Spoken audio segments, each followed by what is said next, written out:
Graça e paz. Nós vamos dar continuidade aos nossos estudos bíblicos à distância, como suporte nesse período difícil em que nós não nos encontramos, nós não podemos trocar as nossas experiências, nossas necessidades. Eu queria abordar especificamente com vocês uma série de estudos sobre ensinos de sabedoria para a igreja. Eu vou falar para vocês de uma maneira analítica, versículo por versículo, bem devagar, com calma, sobre o livro de Tiago. O livro de Tiago é o livro escrito por Tiago, meio-irmão de Jesus Cristo, que ele basicamente quer transmitir ensinos de sabedoria para a igreja. Ele é considerado o livro mais antigo do Novo Testamento. Ele provavelmente foi escrito entre anos 45, anos 60 da era cristã. Ele foi escrito 10 a 15 anos depois da morte e ressurreição de Jesus Cristo, que se deu lá entre o ano 30, 33, por aí, na nossa era.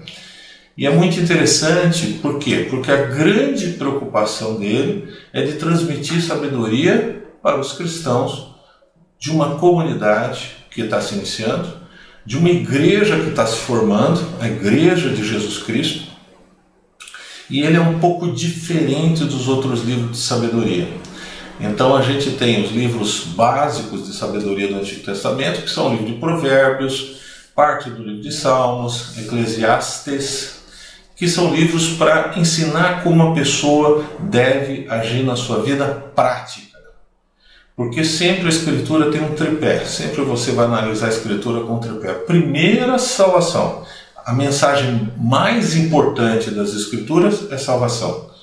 Como que o homem se repactua com Deus mediante Jesus Cristo. O segundo aspecto é ético e moral. A gente aprende qual é a ética, qual é a moral de Deus. E o terceiro aspecto é a parte prática, é a sabedoria. Então o Antigo Testamento tem uma preocupação muito grande quando aborda os livros de sabedoria, como é a vida diária, prática, negócio, educação, relacionamento, como ele planeja o futuro, tudo. Como ele lida em comunidade, é um livro de sabedoria de ação. Enquanto que o livro de Tiago é um livro basicamente de sabedoria voltado para o relacionamento dentro da igreja. Como que o cristão se comporta dentro da igreja e questões muito particulares para o cristão que ele não encontra uma resposta assim tão óbvia, tão direta no Antigo Testamento.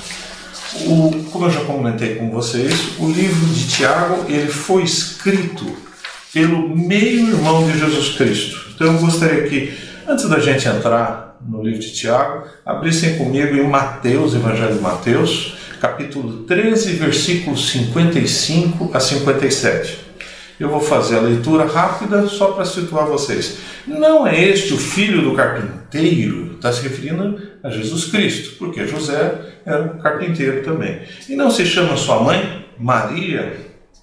E seus irmãos Tiago, José e Simão e Judas? E não estão entre nós todas as suas irmãs? De onde ele veio?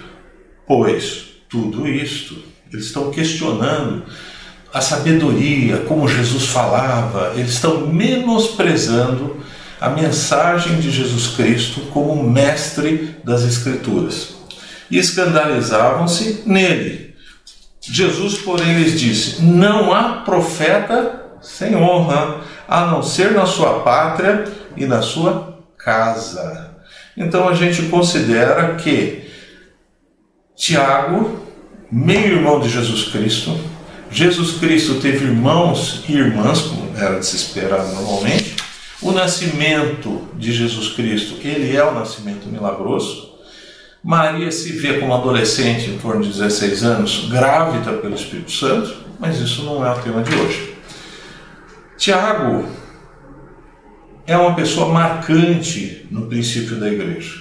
Então, somente para dar um princípio de quem foi o autor do livro de Tiago, vamos um pouquinho mais para frente, Gálatas, capítulo 2, versículo 9, fala assim: e conhecendo Tiago, Cefas e João, que eram considerados como as colunas, os alicerces da igreja, a graça que me havia sido dada, quem está falando é Paulo, deram-nos as destras em comunhão comigo e com Barnabé, para que nós fôssemos aos gentios, e eles a circuncisão. Então aqui a gente vê Paulo deixando marcado que ele reconhece Tiago, Pedro e João como elementos essenciais dentro da igreja cristã primitiva e que existia uma distinção de ministério.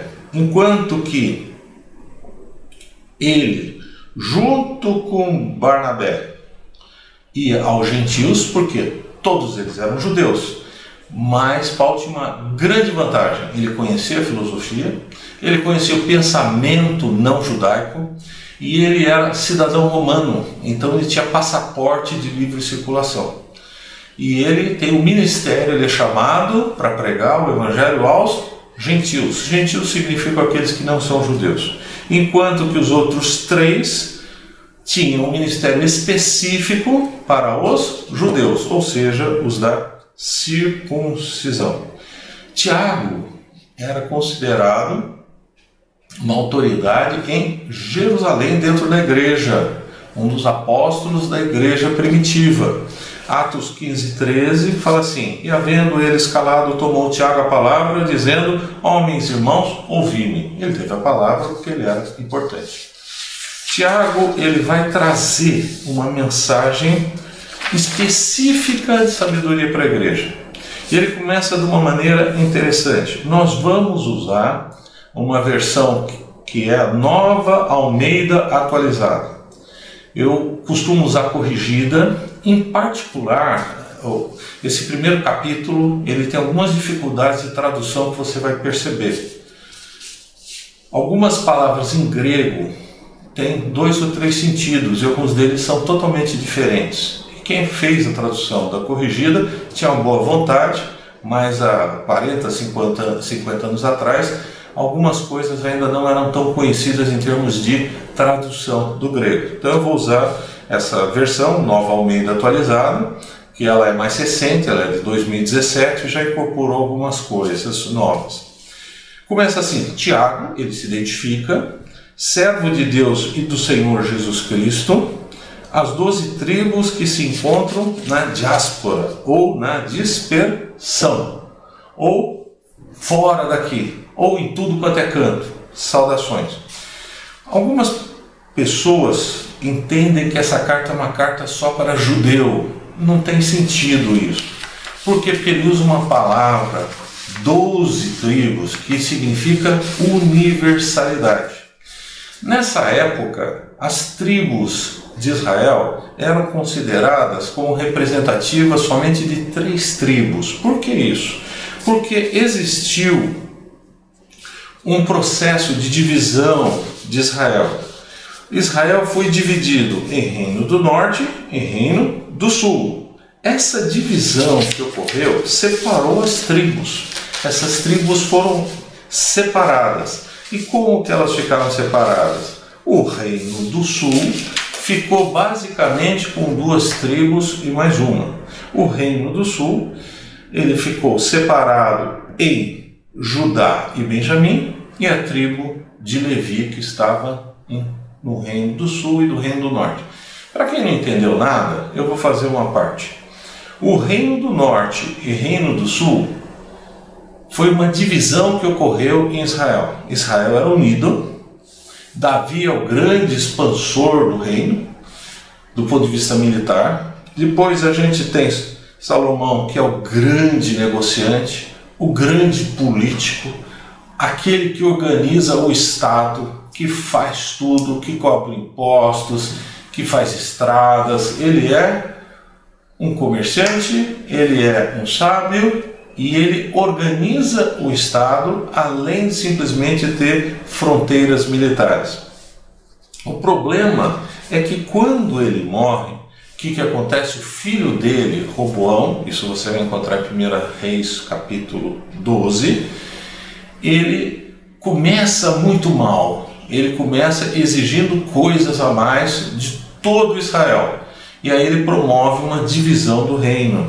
Isso em 930 antes de Cristo, somente para você ter uma ideia. E aí é feita uma divisão, reino do norte e reino do sul. Nessa divisão ficaram 10 tribos no norte e 2 tribos no sul. A tribo de Levi não tinha terra, e ela ficava tanto no reino do norte como no reino do sul. Por isso que, classicamente, vocês vão encontrar que o reino do sul era formado pelas tribos de Judá, pela tribo de Benjamim e pela tribo de Levi, que não tinha terra. O reino do norte era o reino rico, enquanto que o reino do sul era o reino pobre, mas era onde estava Jerusalém. Existe a derrota do reino do norte pelos assírios. O reino do norte é invadido em 722 a.C. pelos assírios. Eles levam toda a liderança, levam todos os nobres, eles destroem toda a organização social do reino do norte, levam essas 10 tribos, e o reino do norte, que era Samaria, fica totalmente acéfalo, desorganizado, atrasado, arrasado. Fica sem estrutura. O reino do sul ele continua independente, e no ano de 597, aí já sob outro império mundial, o Império Babilônico, ele é invadido. Ele faz a mesma coisa, ele leva todos os líderes, governantes, jovens, todos os universitários da época, levam para Babilônia. Só que o Reino do Sul, a elite do Reino do Sul, ela retorna aproximadamente 70 anos depois, no ano 537, 538 a.C., e retornam 3 tribos: Judá, Benjamim e também Levi. Não quer dizer que você não tenha elementos das outras tribos, mas eles perdem toda a sua organização. Então, quando Tiago está fazendo essa introdução às 12 tribos que se encontram dispersas, ele está querendo traduzir universalidade da mensagem. Não é que essa carta seja somente para judeu.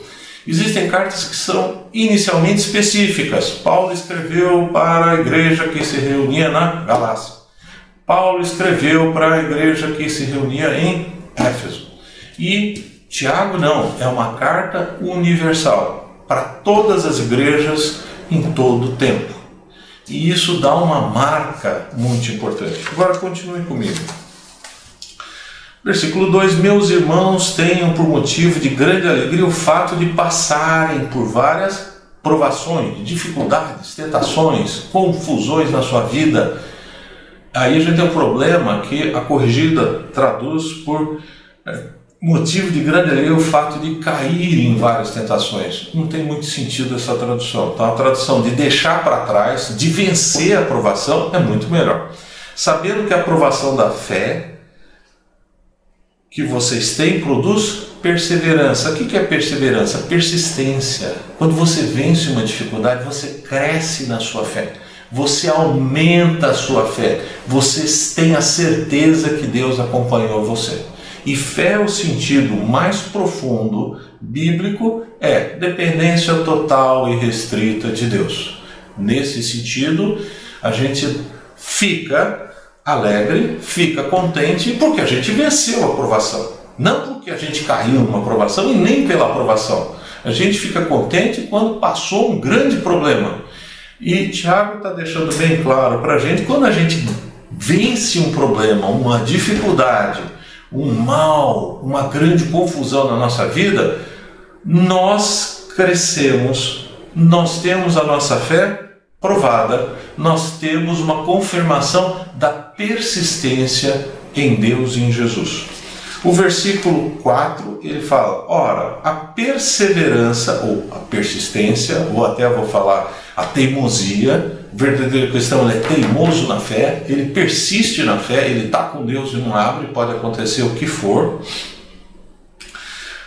Deve ter ação completa, ou seja, deve ser vitoriosa. A nossa persistência deve ser até o fim, ela não deve parar no meio. para que vocês sejam perfeitos e íntegros. Então o que Tiago está falando é: nós vamos ter provações? Nós vamos ter dificuldades? Vamos sim. Nós vamos ter problemas na vida? Vamos! E nessa situação a gente deve ficar muito contente quando a gente deixa para trás, quando a gente vence, e isso faz com que a gente cresça na fé, que a gente seja perfeito, que a gente seja íntegro, tenha integridade em Deus. E ele continua: sem que lhes falte nada, sem que a gente perca nada no caminho, sem que a gente perca a nossa fé, porque tem gente, infelizmente, que perde a fé quando vem uma provação, quer seja saúde, quer seja financeira, ele acaba largando, desistindo de Deus no meio do caminho, até por achar que Deus abandonou ele de maneira totalmente errada, porque Deus sempre está presente. E Tiago continua: se porém algum de vós necessita de sabedoria, aí já ele está fazendo uma ponte. Se você quer vencer um problema, você tem que ter sabedoria. Se você quer ser vitorioso em Deus, manter a fé que você tem em Deus, você tem que ter sabedoria, que muitas vezes a gente vê as pessoas não tendo. E por isso que o livro de Tiago é um livro de sabedoria para a igreja. E a sabedoria, como eu falei no início, é um dos elementos que compõem o tripé da mensagem da Escritura como um todo. E eu só vou dar 2 versículos para reforçar a importância da sabedoria. Primeiro, no livro básico de sabedoria, que é o livro de Provérbios, que é o livro de ditados, que é o livro que tem frases curtas, rápidas, para serem decoradas, para serem apropriadas por nós como verdade. Provérbios 2,6 diz assim: porque o Senhor dá a sabedoria. Quem dá a sabedoria segundo o livro de Provérbios? É Deus. Tiago vai falar a mesma coisa. E da sua boca vem o conhecimento e inteligência. Uma coisa é você ter ciência e outra coisa é você ter resolução. Por isso que o autor de Provérbios está falando em conhecimento e inteligência. E Paulo, quando escreve a carta de Colossenses, capítulo 2, versículo 3, fala: em quem estão ocultos todos os tesouros da sabedoria e do conhecimento. Ele está falando em Jesus Cristo.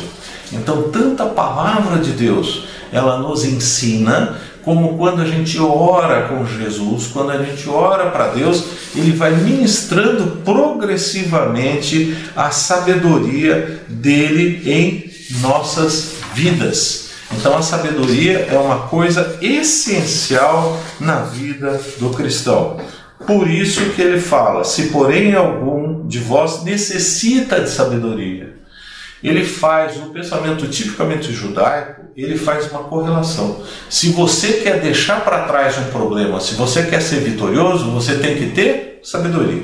Se você não tem sabedoria, pede para Deus. É isso que ele está falando. Pedir para Deus como? Mediante a palavra, mediante a oração, mediante a busca do conhecimento revelado na Escritura e mediante a intimidade com Deus, mediante a oração.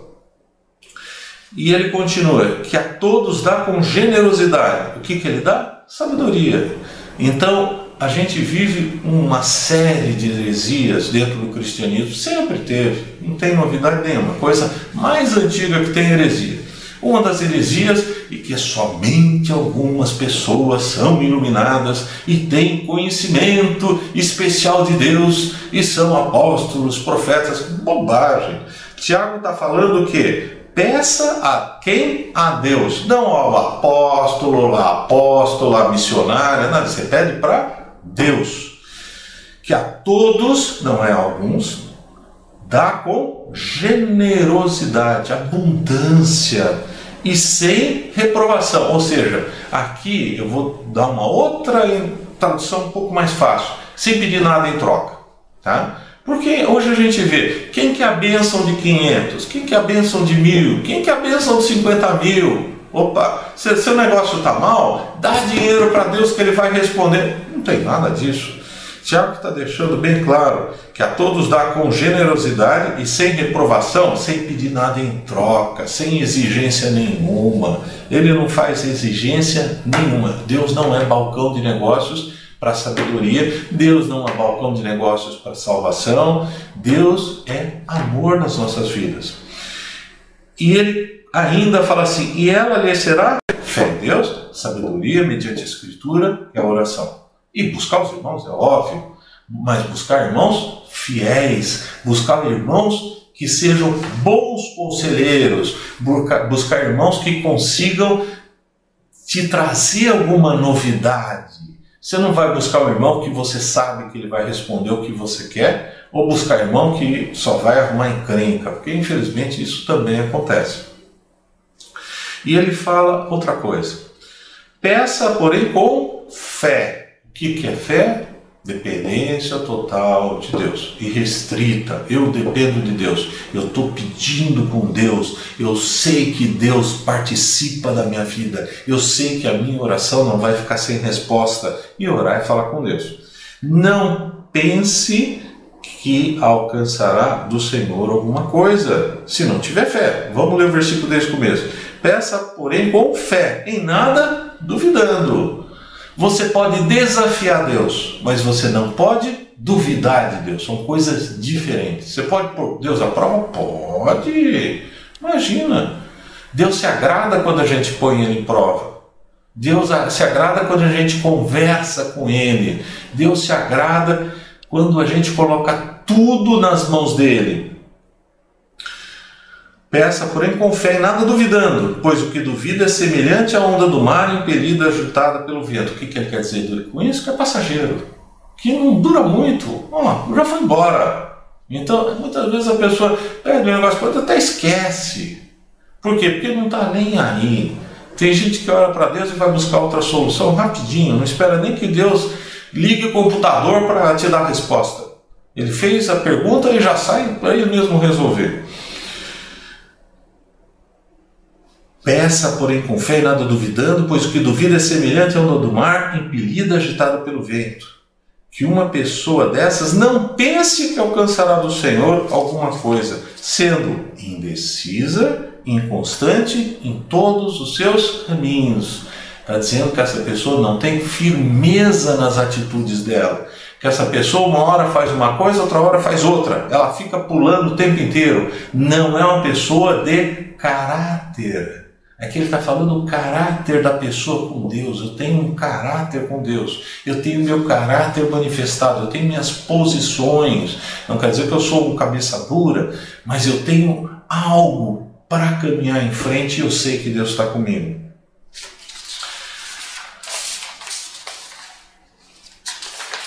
Essa situação, ele está falando basicamente de provação e sabedoria. Agora, do versículo 9 ao do versículo 11, ele faz uma pausa. Ele é como se parasse o assunto. E ele vai falar de um problema que existia na época da igreja, e lógico, existe na nossa igreja, que são classes sociais dentro da igreja.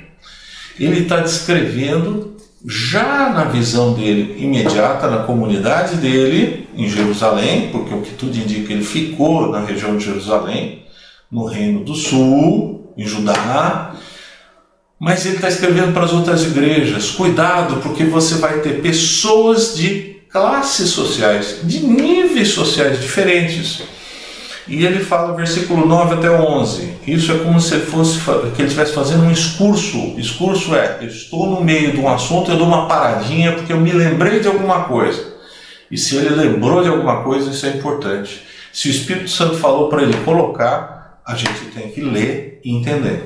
O irmão de condição humilde glorie-se na sua exaltação, e o rico na sua humilhação, porque ele passará como a flor do campo. O que ele está dizendo? Que existem sempre vai existir duas classes dentro da igreja. Que seja a classe financeira, que seja a classe cultural, isso a gente não tem como evitar. Mas o que ele está falando? Aquele que é humilde, aquele que é pobre, depois ele vai abordar isso aí de novo, porque isso é importante, a divisão de classes dentro da igreja.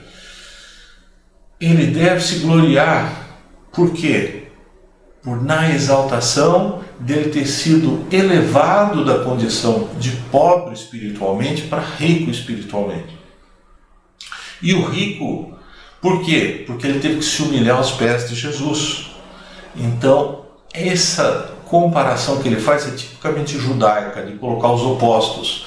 O rico tem que se humilhar e o pobre, ele se exalta.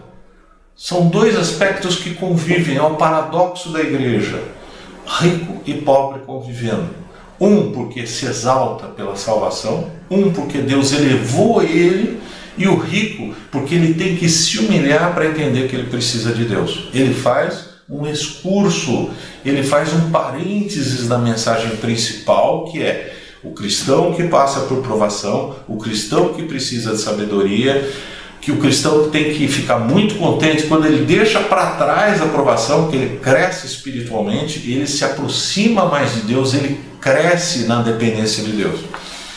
Aí ele vai para o versículo 11, ele faz uma figura de linguagem. Tiago vai fazer muito isso, ele usa muito figuras de linguagem para tentar ilustrar, para não ficar muito cansativo, maçante para o leitor da época ou para o ouvinte, né? Porque a maioria, o judeu era todo letrado, mas o não judeu, a grande maioria, era analfabeto, então se liam essas cartas em público.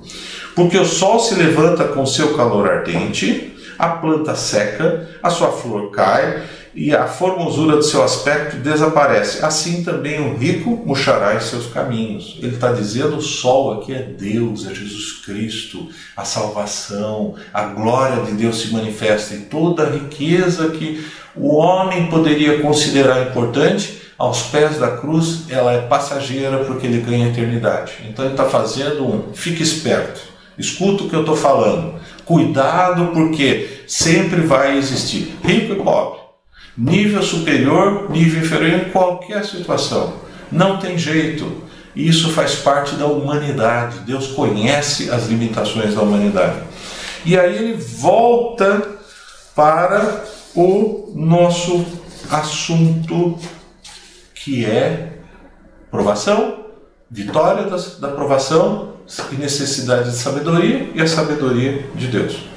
E ele continua no 12, bem-aventurado ou feliz, eu gosto mais da palavra feliz, mas é tradicional a gente falar bem-aventurado, é aquele que suporta com perseverança, persistência, teimosia, determinação, tanto faz, a provação. Então, quando a gente está passando por uma provação, a gente tem que ter resistência. Resistir ao diabo, ele fugirá de vós. Então, a mensagem que Tiago está falando no meio da tempestade, você não desiste. Não entrega os pontos, seja perseverante durante a provação. E ele fala, porque depois de ter sido aprovado, você sabe que você vai ser vitorioso, ele está garantindo isso, receberá a coroa da vida, a qual o Senhor prometeu aos que o amam. Ele não está fazendo nenhum assunto desconhecido para a Escritura. Ele está falando que está prometido para você, você perseverando na fé em Jesus, perseverando na provação, mantendo a sua fé em Deus, mantendo a sabedoria de Deus, a oração, a união com os irmãos, você vai ser vitorioso. Por quê? Porque você tem garantido a vida eterna. Paulo, em 2 Timóteo, capítulo 4, versículos 7 e 8, vão lá comigo, ele fala a mesma coisa. É muito interessante que Paulo e Tiago falam a mesma coisa em diversos pontos. Isso a gente vai ver que existe um certo paralelo entre as ideias, entre as mensagens. E tudo que é muito importante, o Espírito Santo reforça. Paulo, 2 Timóteo, capítulo 4, versículos 7 e 8, fala assim, combati o bom combate. É uma alegoria. Ninguém aqui vai lutar boxe na rua com ninguém, por favor, hein?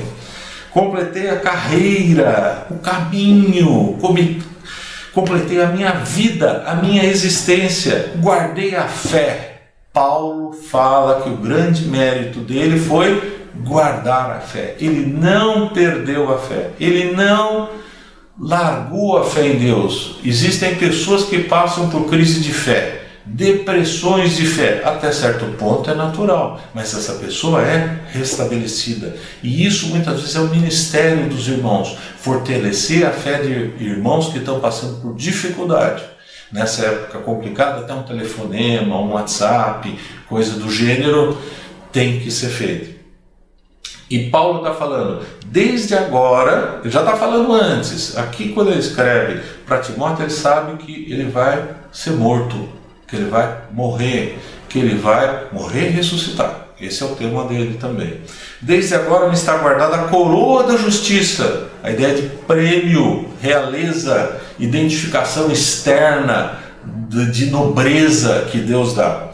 Que o Senhor, reto juiz, ele chama Deus de juiz, Jesus Cristo de juiz, me dará naquele dia. Qual naquele dia? No dia em que nós vamos nos apresentar perante Deus e ele vai nos julgar.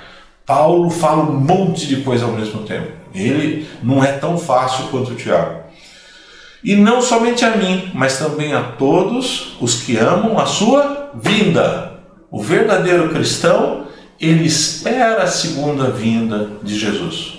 O cristão do Antigo Testamento, ele esperava a vinda de Jesus. Os apóstolos, eles viram a vinda de Jesus, a sua morte e ressurreição. Só Paulo que fala que ele não participou de tudo isso. Mas literalmente, nós esperamos a segunda vinda, porque nós sabemos que ele já veio a primeira vez. E aí ele continua, ninguém ao ser tentado, diga, sou tentado por Deus. Tiago, na sabedoria que o Espírito Santo deu para ele, já sabe que alguns cristãos, aquele famoso cristão cara de pau, que fala assim, eu caí na tentação que Deus colocou, olha, caí na tentação do pecado sexual, caí no pecado do roubo, no pecado do alcoolismo, porque Deus deu a tentação e eu fui mais fraco. Isso se chama cristão cara de pau. Tiago fala, não pode dizer sou tentado por Deus, porque Deus não pode ser tentado pelo mal, porque Deus é o bem absoluto, Ele é o amor perfeito. E Ele mesmo não tenta ninguém. Quem é o tentador? É o diabo. Existem duas tentações. A tentação do diabo, que é o protótipo do tentador, e a segunda tentação somos nós mesmos. Nós temos desejos ocultos dentro de nós que vão nos tentando. E é isso que ele vai falar. Ao contrário, na continuação, cada um é tentado pela sua própria cobiça. E cada um tem uma cobiça especial. Tem gente que tem cobiça por dinheiro, tem gente que tem cobiça pela sexualidade, tem gente que tem cobiça pelo poder, mesmo dentro da igreja. Tem gente que tem cobiça, desejos ocultos que são muito particulares de cada um. E nos cabe conhecer, renunciar, entregar na mão de Deus e agir muitas vezes como José. José, quando foi tentado na sua sexualidade, o que ele fez? Correu. Ele nem ficou discutindo não, porque se ele ficasse discutindo, muito provavelmente ele sabia que ia perder. Então a gente tem que ficar muito ligado nas nossas limitações pessoais.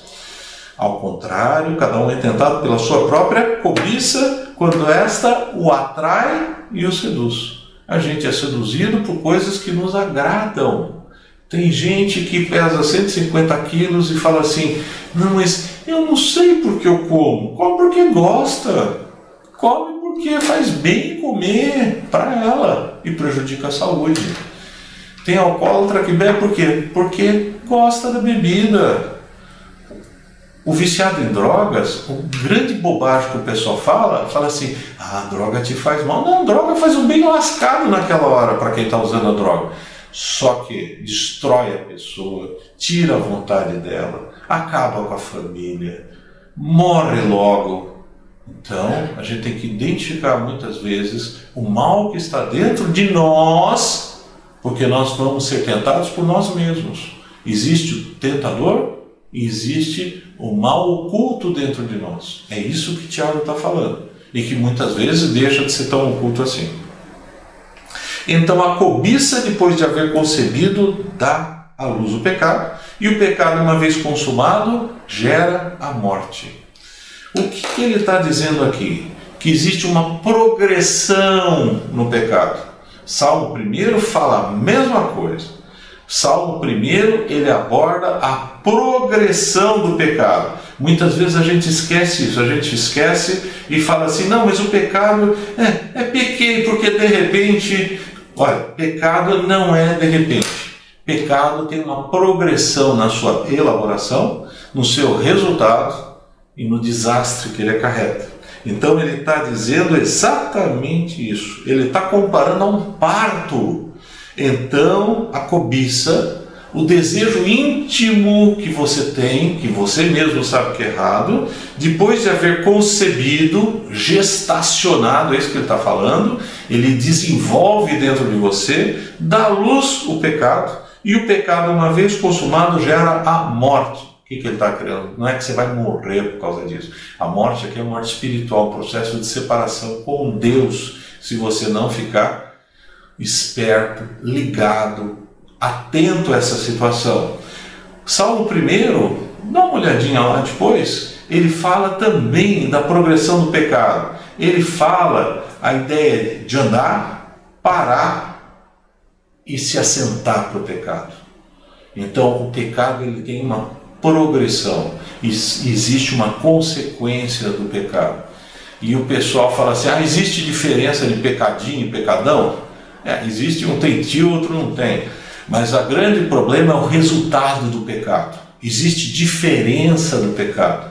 Quando você faz um pecado X, não vou exemplificar ao pé da letra, porque depois alguém vai falar assim, então aquilo lá é pecadinho, eu posso fazer. Não. Mas quando você faz um pecado que se relaciona diretamente e exclusivamente com você, é diferente de um pecado que você influi com outra pessoa, que você interfere com outra pessoa. Vou dar um exemplo do Antigo Testamento. O Antigo Testamento chama muita atenção contrário ao adultério. Por quê? Porque o adultério, ele interfere na vida do marido.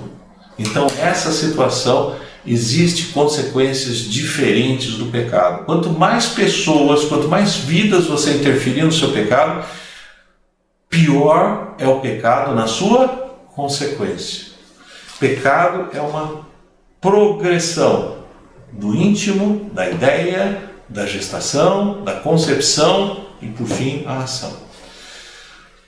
Não se enganem, meus amados irmãos. Ele está terminando essa passagem.